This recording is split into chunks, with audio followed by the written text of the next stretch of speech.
සුබ දවසක්. අදත් අපි කරන්න යන්නේ අපිට ලැබුණු මූලාශ්‍රයක් අරගෙන ඒකේ තියෙන ගැඹුරම හරිය එළියට ගන්න එක. ඔව්. අද කතාව ඇත්තටම නිකන් මනෝවිද්‍යාත්මක නාට්‍යයක් වගේ. හරියටම එක පැත්තකින් ඉන්නවා තමන්ගේ සමාජ තත්ත්වයේ කීර්තිය බලය ගැන හරිම ඉහළින් හිටන ප්‍රභූ බ්‍රාහමණයෙක්. අනෙක් පැත්තෙන් ඉන්නවා ඒ සම්ප්‍රදායික බලව්‍යුහයට සම්පූර්ණයෙන්ම අභියෝග කරන අලුත් චින්තනයක් ගෙන ආපු ශ්‍රමණ ගෞතමයන් වහන්සේ. මේ දෙන්නගේ හවුවීම වටා තමයි මුළු කතාවම ගෙතෙන්නේ. අපි කතා කරන්නේ දීඝනිකායේ එන සෝණදණ්ඩ සූත්‍රයේ කොටසක් ගැන. ඔව්, කතාවේ ප්‍රධානම චරිතය සෝණදණ්ඩ. එහා නිකම් බ්‍රාහමණෙක් නෙවෙයි. කොහෙත්ම නෑ. චම්පානුවර වැජබෙන මගධයේ බිම්බිසාර රජතුමාගෙන්ම ගෞරවයට පාත්‍ර වුණු කෙනෙක්. මහා ධනවතෙක්. ඒ වගේම ඒ කාලේ හැකේට ලොකු උගතෙක්. ප්‍රශ්නේ පටන් ගන්නේ බුදුන් වහන්සේ චම්පානුවරට වඩින ආරංචියත් එක්කමයි. උන්වහන්සේගේ කීර්තිය ඒ වෙනකොටත් හොඳටම පැතිරිලා. ඉතින් සෝණදණ්ඩට උවමනා වෙනම උන්වහන්සේව බැහැ දකින්න යන්න. හැබැයි චම්පානුවර ඉන්න අනිත් බ්‍රාහමණයෝ මේකට තදින්ම විරුද්ධ වෙනවා. ආහා. එතන තමයි ගැටුම පටන් ගන්නේ. ඔවුන්ගේ ප්‍රශ්නේ තමයි කවුද කාහමුවට යා යුත්තේ කියන එක නේද? ඒක තනිකරම තත්වය, කීර්තිය සහ සමාජ බලය පිළිබඳ ප්‍රශ්නයක්. ඔව්. හරි, අපි බලමු මේ තර්කය දිගහැරෙන විදිය. ඇයි මේ අනිත් බ්‍රාහමණයෝ සෝණදණ්ඩට මේ ගමන යන්න එපා කියන්නේ? මොකද්ද ඔවුන්ගේ බය? ඔවුන්ගේ තර්කය හරිම සරලයි. ඔබතුමා ගියොත් ඔබතුමාගේ කීර්තිය අඩු වෙනවා. ශ්‍රමණ ගෞතමයන්ගේ කීර්තිය ඉහළ යනවා. ඒක වෙන්න බෑ. ඒ කියන්නේ සුදුසු දේ තමයි ගෞතමයන් සෝණදණ්ඩ හමු වීමට පැමිණීම. හරියටම. ඔවුන්ට අනුව සෝණදණ්ඩ කියන්නේ ඒ පළාතේ ඉන්න ඉහළම තැනැත්තා. ඒතකොට ඔවුන්ගේ සම්පූර්ණ තර්කයම පදනම් වෙන්නේ බාහිරව පේන දේවල් මත. ජාතිය, ධනය, පෙනුම. ඔව්. ඒ හැමදේම තමයි. ඒක තමයි ගුණංගේ ලෝකය. ඔවුන් හේතු 8ක් විතර ඉදිරිපත් කරනවා. 8ක්ම? ඔව්. පළවෙනි එක තමයි ජාතිය. සෝණදණ්ඩ පරම්පරා 7ක් දක්වා මව්පිය දෙපාර්ශ්වයෙන්ම කිසිම කැලලක් නැති නිර්මල කුලයකින් එන කෙනෙක්. දෙවෙනි එක ධනය. ඔහු මහා ධනවතෙක්. ඊළඟට එන්නේ දැනුම වෙන්න නැති. ඔව්, දැනුම. ඔහු ත්‍රිවේදය, ඉතිහාසය, ව්‍යාකරණය, ලෝකායත ශාස්ත්‍රය වගේ දේවල් දන්නවා. ඒ කියන්නේ ඒ කාලේ බ්‍රාහ්මණ සමාජයේ උගතිකුට අවශ්‍යයි කියලා සම්මත වෙලා තිබුණු සම්පූර්ණ විෂය නිර්දේශයම වගේ නිකන් ඒ කාලේ හැටියට PhD එකක් වගේ. ඒක ඇත්ත. ඊට අමතරව ඔහුගේ පෙනුම, සිල්වත්කම, ඔහු ගුරුතුමෙක්, ඔහුගේ වයස, ඒ වගේම වැදගත්ම දේ බිම්බිසාර රජතුමාගෙන් සහ පොක්කරසාති වගේ ප්‍රසිද්ධ බ්‍රාහ්මණයන්ගෙනුත් ඔහු ලබන ගෞරවය. ඔව්, ඔහු ජීවත් වෙන චම්පා නගරයම රජතුමාගෙන් ඔහුට ලැබුණු තෑගක් කියලායි කියන්නේ. වව්. මෙතනදි තමයි කතාවේ නියම හැරවුමට යන්නේ. සෝණදණ්ඩ මුළු තාර්කයම අනිත් පැත්ත හරවනවා. ඒක හරියට අනිත් අයගෙම අවි අරගෙන ඔවුන්ටම පහර දෙනවා වගේ වෙලා. ඔහු මේ එක චෝදනාවක්වත් ප්‍රතික්ෂේප කරන්නේ නැහැ නේද? කොහෙත්ම නැහැ. ඒක තමයි ඔහුගේ තර්කයේ දක්ෂකම. ඔහු කියනවා ඔබලා කියන ඔය හැමදේම ඇත්ත. මම එහෙම කෙලෙක් තමයි. හැබැයි ශ්‍රමණ ගෞතමයන් වහන්සේ ඔය හැම කාරණයකින්ම මටත් වඩා ඉහළින් ඉන්නවා. ඒ නිසා අපි තමයි උන්වහන්සේව හම්බෙන්න යා යුත්තේ. ඒක හරිම දක්ෂ උපාය මාර්ගයක්. ඔහු කරන්නේ බ්‍රාහ්මණ මතය ප්‍රතික්ෂේප කරන එක නෙවෙයි. ඒ අයගේ මිනුම් දඩුමම පාවිච්චි කරලා බුදුන් වහන්සේ හැම එකකින්ම ඉහළයි කියලා පෙන්වන එක. හරියටම. ඔහු එකින් එක උත්තර දෙනවා. ජාතිය ගැන කිව්වොත් ගෞතමයන් වහන්සේත් පරම්පරා 7ක් දක්වා නිර්මල රාජවංශික කුලයකින් එන්නේ. ධනය ගැන කිව්වොත් උන්වහන්සේ මහා ධනස්කන්ධයක් රාජ්‍යත්වයේ මතහැරලාපු කෙනෙක්. මම ධනය රැස් කරද්දී උන්වහන්සේ ධනය ඇත්හැරියා. පෙනුම ගුණ ගැන කතා කරද්දිත් ඒ විදිහමයි. ඔහු කියනවා බුදුන් වහන්සේත් අතිශයින්ම රූපවත්, ආර්ය වූ සිල් ඇති, බොහෝ දෙනාට ආචාර්ය වූ කෙනෙක් කියලා.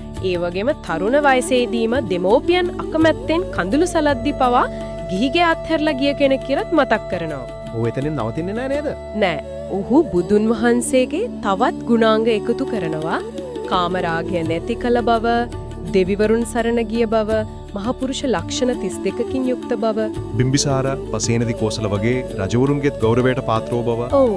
ඔහුගේ අවසාන තර්කය නම් හරිම ප්‍රායෝගිකයි. මොකද ඔහු කියනවා ශ්‍රමණ ගෞතමයන් වහන්සේ අපේ නගරයට වැඩම කළ ආගන්තුකෙක්. ආගන්තුකයාට සත්කාර කිරීම සත්පුරුෂ ධර්මයක්.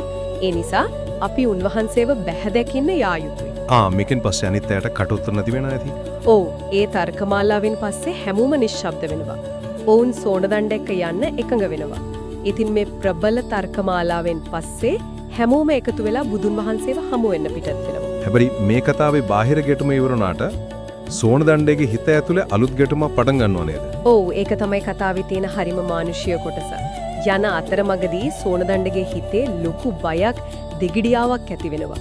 ඔහු තමන්ගේ කීර්තිය සහ ප්‍රතිරූපය ගැන බරපතල විදිහට කනසැල්ලු වෙනවා. බුදුන් වහන්සේක නිවැරදි කරොත්. මේ මාත්‍රික ආපු පිරිසමට මෝඩෙක් කියලා අපාස කරයි. ඔව්. එතකොට මගේ කීර්තිය නැති වෙයි. කීර්තිය නැති වුණොත් මගේ ධනයත් ලැබෙන සම්පත්නුත් නැති වෙයි. දෙවෙනි බය ඊටත් වඩා දරුණුයි. බුදුන් වහන්සේ මගෙන් ප්‍රශ්නයක් අහලා මට උත්තර දෙන්න බැරි වුණොත් මොකද වෙන්නේ? එතකොටත් ප්‍රතිඵලය ඒකමයි. අපහාසය, කීර්තිය නැතිවීම සහ ධනය නැතිවීම. තුන්වෙනි එක තමයි මම මෙච්චර දුර ඇවිත් මේ බය නිසා ආපහු හැරිලා ගියොත් එතකොට මේ පිරිස මාව මාන්නක්කාර බියගුළු කෙනෙක් විදිහට හඳුන්වයි. එතකොටත් වෙන්නේ කීර්තිය නැති වෙන එකමයි. ඔහු සම්පූර්ණයෙන්ම හිර වෙලා. ඉතින් මේ පීඩනය මැද්දේ ඔහු හිතින් ප්‍රාර්ථනාවක් කරනවා. ඒකත් හරිම රසවත්. ඔහු ප්‍රාර්ථනා කරන්නේ අනේ බුදුන් වහන්සේ මගෙන් ප්‍රශ්නයක් අහනවා නම් ඒක මගේම විෂයපතේ වෙන ත්‍රිවේදය ගැනම අහනවා නම් කොච්චර හොඳද කියලා. Tamanට විශ්වාසම තැනින් ප්‍රශ්නය આવොත් බේරෙන්න පුළුවන් කියලා ඔහු හිතනවා. පුදුමයකට වගේ ඔහු බලාපොරොත්තු වුණු දේම සිද්ධ වෙනවා. බුදුන් වහන්සේ හමු වුණාට පස්සේ උන්වහන්සේ හරියට සෝනදණ්ඩගේ හිතේ තියෙන මේ පීඩනයේ තේරුම අරගෙන වගේ ඔහු ගැනම අහනවා.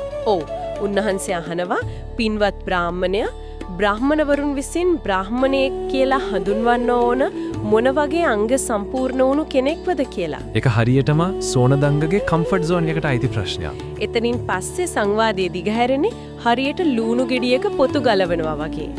සෝනදණ්ඩ මුලින්ම ඉදිරිපත් කරනවා බ්‍රාහ්මණයෙක් වෙන්න අවශ්‍ය අංග 5ක්. මොනවද ඒ 5? පළවෙනුව ජාතිය, ඒ කියන්නේ නිර්මල උපත. 2 දැනුම, ඒ කියන්නේ වේද මන්ත්‍ර පිළිබඳ දැනුම. 3 පෙනුම, ඒ කියන්නේ රූප ශෝභාව. 4 සීලය සහ 5 වෙනුව ප්‍රඥාව. මෙතනින්නම් තමයි බුදුන් වහන්සේ මේ සංකල්පය ගැඹුරටම විග්‍රහ කරවන්නේ. උන්වහන්සේ අහනවා මේ අංග 5න් එකක් අයින් කරලා අංග 4කින් බ්‍රාහ්මණයෙක් කියලා හඳුන්වන්න පුළුවන්ද කියලා. සෝනදණ්ඩ මුලින්ම අයින් කරන්නේ රූපය. ඔහු කියනවා රූප ස්වභාවයේ කුමක් කරන්නද කියලා. හරි. ඊට පස්සේ බුදුන් වහන්සේ අහනවා හොඳයි. දැන් තියෙන 4න් තව එකක් අයින් කරන්න පුළුවන්ද කියලා. එතකොට ඔහු වේද මන්ත්‍ර කියන දැනුම අයින් කරනවා. ඊළඟට බුදුන් වහන්සේ අහනවා දැන් තියෙන 3න් තව එකක් අයින් කරන්න පුළුවන්ද කියලා. එතනදී ඔහු උපන් ජාති අයින් කරනවා. උපන් ජාතියෙන් කුමක් කරන්නද කියලා. මෙතනදී තමයි සභාවේ ඉන්න අනිත් බ්‍රාහ්මණයෝ කලබල වෙන්නේ. හිතාගන්න පුරුවන්නේ කලබලය. ඔවුන්ගේ පැවැත්මේ පදනම තමයි ජාතිය. ඔවුන් එකපාරටම සෝනදණ්ඩට චෝදනා කරනවා. ඔබ අපේ බ්‍රාහ්මණ මතය ඇතහැරලා ශ්‍රමණ ගෝතමයන්ගේ මතයට යනවා කියලා. ඒ වෙලාවේ සෝනදණ්ඩ ඔවුන්ව සංසුන් කරන්නේ හරිම අපූර්ව ප්‍රායෝගික උදාහරණයකින් නේද? ඔහු තමන්ගේ බෑනා වෙන අංගක මානවකයාව පෙන්වනවා. ඒක හරිම බලවත් මොහොතක්. ඔහු මොකද්ද කියන්නේ? ඔහු කියනවා මේ ඉන්න මගේ බෑනා අංගක දිහා බලන්න. ඔහු හරිම රෝමත්. ඔහු වේදය දන්නවා මම ඊගෙනුවේ. ඔහු යහපත් කුලයක කෙනෙක්. හැබැයි ඔහු පස්පව් කළොත් හරියටම. ඔහු සොරකම් කළොත්, බොරු කිව්වොත්, ප්‍රාණඝාත කළොත්, ඒ රූපෙන්, ඒ දැනුමෙන්, ඒ ජාතියෙන් නැති ඵලය කුමකද? ඒ තර්කය හරහා ඔහු නැවතත් තහවුරු කරනවා බ්‍රාහ්මණයෙකු වීමට ඇත්තටම වැදගත්ම දේ වෙන්නේ බාහිර දේවල් නෙවෙයි අභ්‍යන්තර ගුණාංග දෙකක් වනේ සීලය සහ ප්‍රඥාව පමණයි කියලා. බාහිරව පෙනෙන හැම දෙයක්ම ඔහු ඉවත් කරලා හරේ විපරක ඉතුරු කරනවා. දැන් සංවාදයේ එහි උච්චතම අවස්ථාවට එනවා. අනිත් බ්‍රාහ්මණයොත් නිශ්ශබ්දයි. ඊට පස්සේ බුදුන් වහන්සේ අහනවා හොඳයි බ්‍රාහ්මණිය එහෙනම් මේ ඉතිරි වෙච්ච දෙකෙන් සීලය සහ ප්‍රඥාව කියන දෙකෙන් එකක් අයින් කරන්න පුළුවන්ද කියලා. මෙතනදී තමයි සෝනදණ්ඩ ගැඹුරුම පිළිතුර දෙන්නේ. ඔහු කියනවා භවත් ගෞතමයනි එසේ කල නොහැකිය. ඔහු ඒකට හේතුව පැහැදිලි කරනවා. ප්‍රඥාව පිරිසිදු වන්නේ සීලයෙන්ුයි, සීලය පිරිසිදු වන්නේ ප්‍රඥාවෙන්ුයි. එකක් නැතුව අනික නැහැ වගේ. ඒක තමයි. යම් තැනක සීලය තිබෙනවද එතන ප්‍රඥාව තිබෙනවා. යම් තැනක ප්‍රඥාව තිබෙනවද එතන සීලය තිබෙනවා. ඔහු මේක උපමා කරන්නේ එක අතකින් අනෙක් අත සෝදනවා වගේ කියලයි. වෙන් කරන්න බෑ. ඒ දෙක තමයි ලෝකයේ අග්‍රම දේ කියලා ඔහු පිළිගන්නවා. ඒ කියන්නේ යහපත් හැසිරීමක් නැතුව නුවණක් නැහැ, නුවණක් නැතුව යහපත් හැසිරීමක් නැහැ කියන එක. ඒ දෙක එකටම යන්නේ. බුදුන් වහන්සේත් ඒ මතය අනුමත කරනවා. ඊට පස්සේ සෝනදණ්ඩගේ ඉල්ලීම පරිදි උන්වහන්සේ ඒ සීලය සහ ප්‍රඥාව කියන්නේ මොකක්ද කියලා දීර්ඝව විස්තර කරනවා. මේ දේශනාවෙන් පස්සේ සෝනදණ්ඩ සම්පූර්ණම පැහැදීමකට පත් වෙනවා. ඔව් ඔහු තෙරුවන් සරණ ගිහින් පසුදා දානෙකටත් ආරාධනා කරනවා. දානෙන් පසුව ඔහු නැවතත් Taman මුලින් මුහුණ දුන් ප්‍රායෝගික ගැටලුව ඒ කියන්නේ සමාජයේ සහ කීර්ති පිරිබඩ ප්‍රශ්නය බුදුන් වහන්සේ ඉදිරියේ තියෙනවා. ඒක ටිකක් පුදුම ඉල්ලීමක් නේද? මේ තරම් ගැඹුරු සත්‍යයක් තේරුම් ගත්ත කෙනෙක් තාමත් සමාජ ප්‍රතිරූපය ගැන මේ තරම් හිතනවා කියන එක. ඒක තමයි මේ කතාවේ තියෙන යථාර්ථවාදී බව. සත්‍ය අවබෝධ කරගත්තත් ඌට තවමත් ජීවත් වෙන්න තියෙන්නේ ඒ බ්‍රාහ්මණ සමාජය ඇතුළේමයි. ඉතින් ඔහු කියනවා එයාට ප්‍රසිද්ධිය වඳින්න බෑ කියලා. ඔව් පිරිසක් මැදදී ඇඳිලි බැඳලා වන්දනා කරන්න අමාරුයි කියලා. එහෙම කරොත් මිනිස්සු ඔහුට අපහාස කරයි. ඒකෙන් ඔහුගේ ආදායමත් නැති වෙයි කියලා ඔහු කියනවා. ඉතින් ඔහු මොකක්ද ඉල්ලන්නේ? සම්මුතියක්ද? යම් ආකාරයක ප්‍රායෝගික විසඳුමක්. ඔහු කියනවා ඒ වෙනුවට සංකේතාත්මක ගෞරව දැක්වීම් කිහිපයක් කරන විට ඒවා වන්දනාවක් ලෙස පිළිගන්නා ලෙස.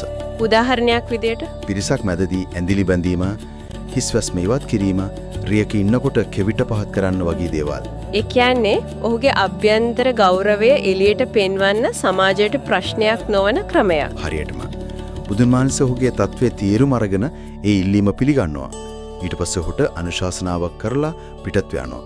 ඉතින් මේ මුළු කතාවෙන්ම අපිට පේන්නේ හරිම රසවත් ගමනක්. සමාජ තත්වය, ජාතිය, ධනය වගේ බාහිර දේවල් ගැන තිබුණු සංවාදයක් අවසානයේදී පුද්ගලයෙකුගේ සැබෑ වටිනාකම තීරණය කරන අභ්‍යන්තර ගුණාංග දෙකක්. සීලය සහ ප්‍රඥාව පිළිබඳ ගැඹුරු විමසුමක් බවට පත් වුණා. ඒ වගේම සෝනදණ්ඩ බ්‍රාහ්මණයා මුලින්ම තමන්ගේ කීර්තිය ගැන බියෙන් හිටියත් ඔහු සත්‍ය සොයා යාමට බය වුණේ නැහැ. ඒක ඇත්ත. ඔහු මේ බුද්ධිමය අවදානම ගත්තා. අවසානයේදී ඔහු සත්‍ය අවබෝධ කරගත්තා. නමුත් ඒ සමගම ඔහුට තමන්ගේ සමාජ යථාර්ථය එක්ක ගනුදෙනු කරන්නත් සිද්ධ වෙනවා. ඔහුගේ අවසන් ඉල්ලීමෙන් ඒක පැහැදිලි වෙනවා. එසේනම් අපිට අවසාන වශයෙන් මෙනෙහි කරමින් ඉතිරි වෙන ප්‍රශ්නය මෙයයි. පුද්ගලයෙකු තමන්ගේ අභ්‍යන්තර විශ්වාසයන් සහ සාරධර්ම තමන් ජීවත් වන සමාජයේ බාහිර අපේක්ෂාවන් සහ පීඩනයන් සමග සමබර කරගන්නේ කොහොමද? සෝනදණ්ඩගේ අවසන් ඉල්ලීම මේ ගැටලුවට ඔහු සොයාගත් ප්‍රායෝගික විසඳුමක්ද? නැත්නම් එය තමන්ගේ ප්‍රතිපත්ති යම් තාක් දුරට පාවා දීමක්ද? ඒ ගැන මෙනෙහි කරමින් අදට අපි මෙතනින් නවතිමු.